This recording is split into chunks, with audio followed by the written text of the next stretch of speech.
BRS బీజేపీలపై CPI MLA Kunamneni Sambasiva Rao సంచలన వ్యాఖ్యలు చేశారు. ఎమ్మెల్సీ కవితకు సిబిఐ నోటీసులు వారి పొత్తుల్లో వ్యూహమన్నారు. అయితే లోక్సభ ఎన్నికలకు సంబంధించి కాంగ్రెస్ తో పొత్తు చర్చలు జరుగుతున్నాయన్నారు. 5 స్థానాల్లో ఒక స్థానంలోనైనా సీటు కేటాయించాలనే ప్రతిపాదన పెట్టామని కూనంనేనితో మా ప్రతినిధి రాజు ఫేస్ టు ఫేస్. సిపిఐ రాష్ట్ర కార్యదర్శి కూనంనేని సాంబశివరావు గారు ఉన్నారు. సార్ చెప్పండి, ప్రస్తుతం బీఆర్ఎస్ బీజేపీ ఒప్పందానికి పొత్తు కుదురుతుందన్న ఒక చర్చ అయితే జరుగుతూ ఉంది. దీనికి ఏం చెప్తారు సార్? బీజేపీ బీఆర్ఎస్ ప్రయత్నాలు జరుగుతున్నట్లు వింటున్నాం. మరి ఎంత మేరకు అయితే తెలియదు, కానీ ఏదైనా సాధ్యం అవ్వచ్చు. ఎందువల్లంటే ఇప్పుడు చంద్రబాబు బీజేపీ పొత్తు దాదాపు ఖరారైంది అంటున్నారు. ఇక్కడ కూడా ఉభయతారకంగా ఉండొచ్చు. బీజేపీకి బెనిఫిట్ అవ్వచ్చని, బీఆర్ఎస్కి బెనిఫిట్ అవ్వచ్చని. బీఆర్ఎస్ ఏమో తనపైన తాను విశ్వాసం కోల్పోయింది. అందువల్ల ఏదో ఒక అండ దొరకాలనే దాంతో వీళ్ళు ఉన్నారు. వీళ్ళ ద్వారా ఏదో ఒక ప్రయోజనం అని వాళ్ళు ఉన్నారు. ఉండొచ్చు కూడా, మనం దాదాపు ఉంటుంది అనుకుంటున్నాం.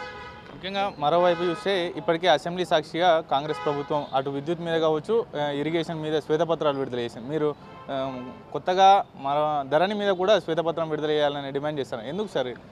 విద్యుత్తు, అలాగే కాళేశ్వరం, అలాగే కృష్ణా జలాలు, ఆ మూడింటి మీద, అట్లాగే ఆర్థిక పరిస్థితుల మీద, ఇవన్నీ కూడా వైట్ పేపర్స్ వచ్చినాయి. అసలు పెద్ద కుంభకోణాలన్నీ ధరణిలో ఉంటాయి. ధరణిలో ఉండి ధరణి పైన వైట్ పేపర్ విడుదల చేస్తే మాత్రం పెద్ద ఎత్తున చర్చ జరగడానికి వీలుంటుంది. చాలా వాస్తవాలు, స్పెసిఫిక్గా అదే అంశం పైన చర్చ జరిగింది కాబట్టి చాలా వాస్తవాలు బయటకు వచ్చే అవకాశం ఉంటుంది.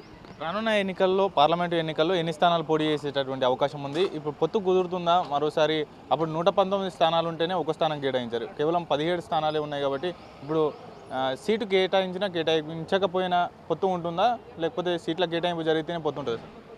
ఇప్పుడు సీట్లు కేటాయిస్తారని అనుకుంటున్నాం. ముందే మేము వేరే ఆలోచనలు ఎందుకు చేయాలి? మేము శుభమైనటువంటి ఆలోచనలే చేస్తాం.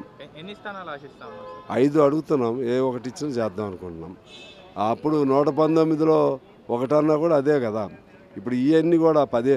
అప్పుడు 119, ఇప్పుడు ఉన్నటువంటి 19, అవన్నీ ఇందులోనే కదా. అందుకని ఒకటి ఇచ్చినా ఉపయోగమే మాకు. మరోవైపు కవితకు మరోసారి ఈడీ సమన్లు జారీ చేసింది సిబిఐ. ఈ విచారణ ఎట్లా చూడాలి సార్? ఒకవైపు పొత్తు అంశాన్ని తెరపైకి వస్తూ ఉంది, మరోసారి ఈ సమన్లు జారీ చేయడం ఏ విధంగా చూడాలి? అన్ని ఎత్తుగాళ్ళు ఉంటాయి వాళ్ళకి. చాలాసార్లు సమన్లు ఇష్యూ చేశారు, మళ్ళీ బ్యాక్ అవుట్ అయ్యారు. అది ఇప్పుడు ఏం జరుగుతుందో తెలియదు, కానీ మొత్తంగా అయితే రాజకీయ నేపథ్యంలో అయితే పొత్తు ఉండొచ్చని అంటున్నారు. దానికి ఇది అడ్డమైందని మేమేం అనుకోం. ఇది పెట్టడం ద్వారా ఇంకా లొంగ తీసుకోవాలనే ఆలోచన కూడా ఉండొచ్చు. బీఆర్ఎస్ వాళ్ళని గత్యంతరం లేని పరిస్థితులు నెట్టివేసి వాళ్ళని దగ్గర తీసుకోవాలనే ఆలోచన కూడా ఉండొచ్చు. అందువల్ల దానికి ఈ ఆటలో ఇది కూడా ఒక ఎత్తుగడ కావచ్చు, లేకపోతే వేరే ఆలోచన కావచ్చు. చూద్దాం, కొద్ది రోజులు తెలిసిపోయింది కదా.